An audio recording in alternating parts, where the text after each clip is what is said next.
आजकल लोग मतलब बिलातादाद मेरे चाहने वाले और मेहरबान और दोस्त माएँ बहनें सवाल ये करती हैं कि जी आप इमरान खान के बहुत बड़े हमायती थे, तो आप भी हमायत करते हैं उसकी। उसका जवाब बड़ा ही सिंपल सा है कि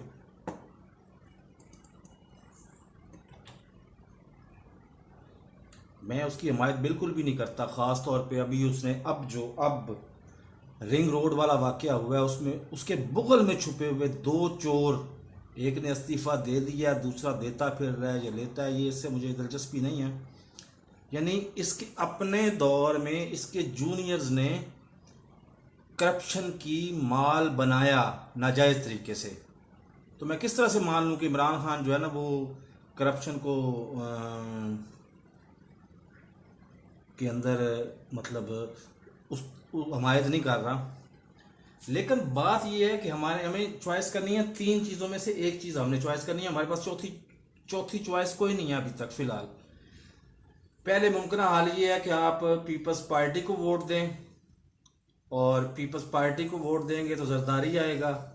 जरदारी आपको पता होना चाहिए, आप भी और पूरा पाकिस्तान बड़ी अच्छी तरह से जानता है कि जरदारी दुनिया का माना हुआ लुटेरा, जिसके नज़र में मज़हब, मिल्लत, गैरत, कोई मुल्क, कोई चीज़ नहीं है। उसकी बेगैरती की इंतहा ये है कि उसने जब अमेरिका ने हमला किया था एबटाबाद पे, तो उसका जो सदर था बाराक ओबामा, वो डर रहा था कि इसके बाद पाकिस्तान मुझसे एहतजाज करेगा। उसके नायब सदर जो आजकल सदर है जो बाइडन, उसने उसको वार्न किया था कि अगर तुम अटैक करो कि एबटाबाद पे, तो तुम्हारे ऊपर जो है ना वो पाकिस्तान एहतजाज करेगा। तो उसके दिल में यही बात थी, उसके दिल में उसने अपनी किताब में लिखा है, आप पढ़ लें बेशक, कि मैं अगर फ़ोन करूंगा तो वहां से मुझे सुननी पड़ेगी। ये सोच के उसने फ़ोन किया जरदारी साहब, जो उस वक्त प्रेसिडेंट ऑफ पाकिस्तान थे। तो इन्होंने जवाब आगे से क्या दिया कि जी मुबारक हो, बहुत अच्छा, आप बहुत कामयाब हो गए हैं। मतलब हमारे मुल्क पे हमें बताए बगैर हमारे मुल्क पे हमला करके आप कामयाब हो गए हैं, आपको मुबारक हो। तो वो इंटरनेशनल लुटेरा है जरदारी। उसके बाद दूसरी हमारे पास क्या चॉइस रह जाती है? दूसरी चॉइस रह जाती है जी हमारे पास नवाज शरीफ और शहबाज शरीफ और नून लीग। माजरत के साथ नून लीग का भी आपको अच्छी तरह से पता चल चुका हुआ है कि नून लीग की हालत ये है कि जी नवाज शरीफ ने उनका कारोबार की तरीका वारदात ही यही है कि नवाज शरीफ ने आर्मी चीफ, जो हाजिर सर्विस आर्मी चीफ होता है ना, उसके गिरबान से पकड़ा होता है। और उसका सका भाई जो वजीर आला पंजाब भी रहा है, शहबाज शरीफ, वो उसी वक्त जब उसने नवाज शरीफ ने उसके गिरबान से पकड़ा होता है, तो वो उसी वक्त उसके पाँव में पड़ा हुआ होता है। ये वो सतही किस्म की मैं अब क्या बताऊँ, वैसे लतीफ़े से कम भी नहीं है ये बात कि जी ननकारी बाज़ार रावलपिंडी में चले जाएं या शालमी में चले जाएं, वहाँ पे दो होते हैं। एक होते हैं बड़े हाजी साहब जिनकी सफ़ेद दाढ़ी होती है और जनाब वो मेन सीट पे बैठे होते हैं। दूसरे छोटे मतलब हाजी साहब होते हैं, वो हज उन्होंने किया होता है या नहीं किया होता, लेकिन वो भी हाजी साहब कहते हैं, छोटे हाजी साहब। आप पूछते हैं इस चीज़ की कीमत क्या है जी, कितने में मिलेगी? कहता है जी 150 रुपये में।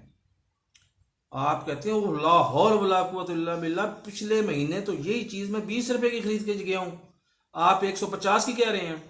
अब बड़े हाजी साहब जवाब क्या देते हैं कि जी 145 की तो मुझे घर पड़ रही है, वो पहले आपने खरीदी थी, अब महंगी होगी ये चीज़, अब 145 की तो मुझे घर पड़ रही है, मैं तो सिर्फ 5 रुपये कमा रहा हूँ। जब आप वहां से वापस लौटने लगते हैं तो छोटे हाजी साहब वही चीज़ उसी बड़े हाजी साहब के सामने वही चीज़ दे देते हैं, ये लो ना 20 रुपये निकालो, और वो जेब में डालते हैं, वो चले जाते हैं। ये तरीका वारदात कौमी लेवल पे भी और बैन अवी सतह पर भी ये तरीका वारदात था नवाज शरीफ और शहबाज शरीफ मतलब नून लीग का। तो तीसरे आ जाते हैं इमरान खान साहब। इमरान खान साहब ने मुल्क का बेड़ा गर्क करके रख दिया, ये बात मैं मानता हूं। आज बिलखसूस बिलखसूस पंजाब की ब्यूरोक्रेसी और पंजाब का कारोबारी तबका इस तरह से लूट मार से माल इकट्ठा कर रहा है, जैसे नौजुबिल्ला नौजुबिल्ला, कि जैसे मुसलमान जंग के बाद माले गनीमत नहीं इकट्ठा करते, मतलब वो सवाब समझ के माल इकट्ठा कर रहे हैं माल।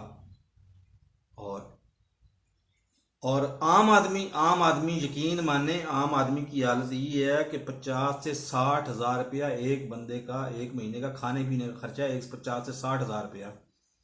और ये नाम नेहाद एहसास प्रोग्राम के साथ कि नाड़ में मेरे ख्याल 15,000 या 12,000 आपको पूरे महीने में वो देते हैं। 60,000 खर्चा और 12,000 वहां से मिल रहा है, तो बाकी वो क्या क्या कहते हैं, भीख मांग मांग के पूरा करें। बेरोजगारी इतनी ज्यादा बढ़ गई है कि जी 22 करोड़ टोटल आबादी है पाकिस्तान की, और 22 करोड़ में से 1 करोड़ इस कोरोना के दौरान बेरोजगार हो गया बेचारा।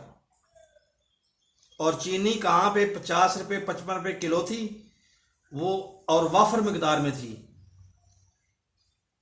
इसी शुगर माफिया जो इमरान खान को लेके आया, जिसने इमरान खान को वजीर आजम बनवाया, आज वही चीनी 115 रुपये किलो लाइन में लग के शिनाख्ती कार्ड दिखा के आपके हाथ पे निशान लगा के मिलती है आपको वो चीनी।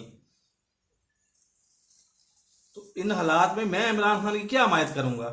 लेकिन मेरे पास कोई चौथा रास्ता भी कोई नहीं है। एक तरफ लुटेरा, दूसरी तरफ एक तरफ इंटरनेशनल लुटेरा, दूसरी तरफ 2 इंटरनेशनल फ्रॉडिये, और तीसरी तरफ इमरान खान।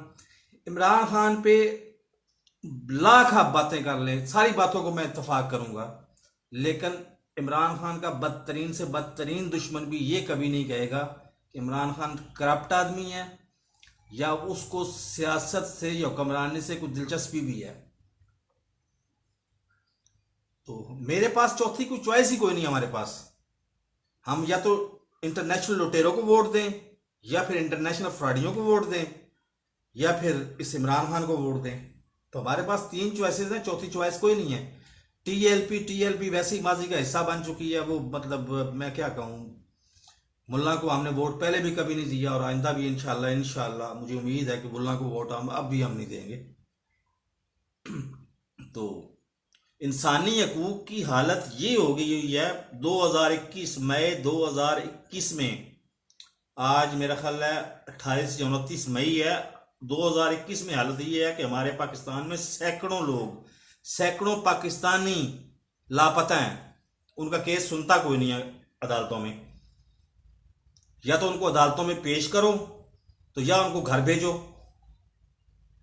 दूसरे नंबर पे मंजूर पशीन साहब बहुत गलत आदमी है।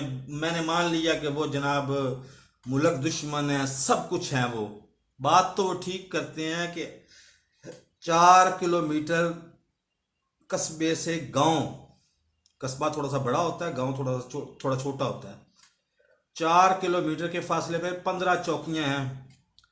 हर चौकी पे हर दफा गांव के मुस्तकिल रहने वालों के हालात ये हैं कि हर दफा रोका जाता है और उनकी मतलब हद तक आमेज उनसे रवैया अपनाया जाता है और गालियां दी जाती हैं। और बाद में कोई धमाका होता है तो वही आर्मी चारों तरफ से घेर के कहती है कि तुम लोगों ने धमाका किया, तुम मुल्क दुश्मन हो। तो क्या ये पाकिस्तान की फोर्सेस जो नाके लगा के खड़ी होती हैं और पाकिस्तान की फोर्सेस जो घेरा डाल के, मतलब आर्मी घेरा डाल के उनको तंग करती है, ये ठीक है? ये इंसानियत की सबसे बड़ी तजलील है। दूसरे नंबर पे आगे चले जाएं तो आगे फिर मैं किस बात को रहूं कि मिर्ज़ाई अहमदी जो हैं, इनके बारे में बचपन से हम सुनते हैं। मेरे अपने बड़े करीबी अजीज, मेरे दादा के मतलब चचा साहब बेटे डॉक्टर अब्दुल वदूद साहब लाहौर की बड़ी मशहूर शख्सियत थे, वो मिर्ज़ाई थे। तो हमने यकीन माने कि एक दफ़ा आज 48 साल मेरी उम्र हो गई है, मेरा ज़िंदगी का बहुत हिस्सा अब भी मेरे वालिदैन सरगोदा में रहते हैं, लेकिन एक दफ़ा भी हम उसके क्लिनिक पे नहीं गए, उसकी शादियों पे नहीं गए, उसके मरने पे नहीं गए, उसको यकीन माने कि मैंने डॉक्टर वदूद की शक्ल तक नहीं देखी हुई, क्योंकि बकौल मौलाना के, मौलाना हर मौलाना ही इस अमाम में सारे के सारे ही नंगे हैं, मौलाना के कि ये लोग नबी करीम सल्लल्लाहु अलैहि वसल्लम, हज़रत मोहम्मद मुस्तफ़ा सल्लल्लाहु अलैहि वसल्लम जो मक्का में पैदा हुए और मदीना पाक में उन्होंने ज़िंदगी गुजारी और 63 साल की उम्र में बज़ाहिर इस दुनिया से पर्दा फरमाया, तो ये उनको आखिरी नबी नहीं मानते, बल्कि अपने किसी गुलाम अहमद कादियानी जो कादियान में पैदा हुआ था उसको अपना आखिरी नबी मानते हैं, और ये काफर हैं। बात तो बिल्कुल लॉजिकली ठीक है, लेकिन क्या क्या करें कि 48 साल बाद मैं पाकिस्तान से बाहर निकला हूं, तो मैंने एक दफ़ा ताहिर महमूद का चैनल सब्सक्राइब कर लिया, उसके वीडियो सुनी, एक नहीं 8-10 वीडियोस। वो कहते हैं हम तो नबी, अपने नबी करीम सल्लल्लाहु अलैहि वसल्लम को मानते हैं आखिरी नबी, हम तो कहते हैं कि ये इमाम मेहदी है।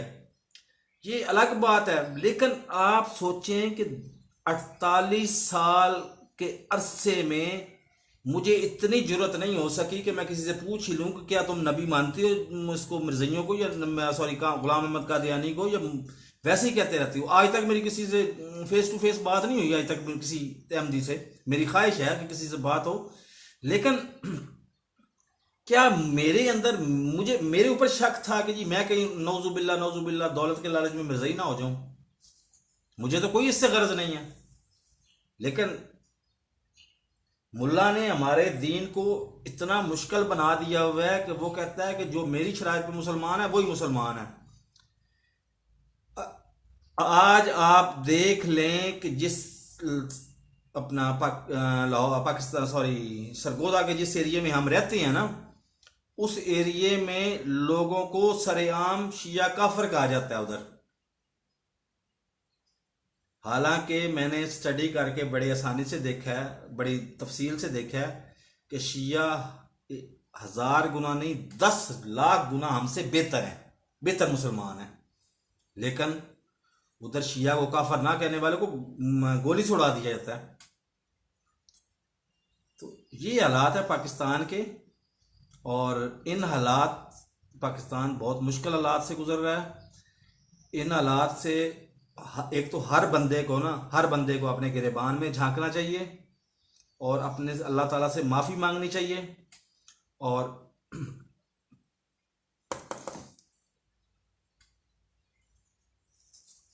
अपने अल्लाह से माफ़ी मांगनी चाहिए। और हमारे पास और कोई चॉइस कोई नहीं है, इसलिए हम इमरान खान को ही वोट दें अगली दफ़ा, और इंशाल्लाह इमरान खान कुछ, अल्लाह उसको तौफीक देगा कुछ बेहतर करने की। अल्लाह से दुआ है मेरी कि कुछ ना कुछ बेहतर करे। मेरे इस चैनल को सब्सक्राइब करें और साथ लगे बेल आइकॉन को ऑन करके उसके ऊपर ऑल नोटिफिकेशन को ऑन कर दें, क्योंकि मेरी हर आने वाली वीडियो आपको बर वक्त मिलती रहे। और जो भी मेरे दिल के अंदर है, मैं वीडियो एडिट नहीं करता, एज इट इज आपको सेंड कर देता हूं। तो आप देखें कि जो मेरे अंदर है, अगर गलत है तो वो मुझे कमेंट्स में बताएं, अगर ठीक है तो उसको लाइक और शेयर जरूर करें कि अवाम कुछ ना कुछ तो, अब हम बड़े बड़े तजादात का शिकार हैं। असल हमारा प्रॉब्लम आज भी अवाम की सतह का, हुकूमत की सतह का नहीं, अवामी सतह पर हमारा प्रॉब्लम मुआशी नहीं है, इखलाकी है। हमें इखलाकी तरबियत की ज़रूरत है। तो ठीक है, मिलते हैं नेक्स्ट वीडियो में। मेरे चैनल को सब्सक्राइब करें, मेरी वीडियो को लाइक और शेयर करें, और साथ लगे बेल आइकॉन पे को दबा के ऑल नोटिफिकेशन की घंटी को ज़रूर ऑन कर दें।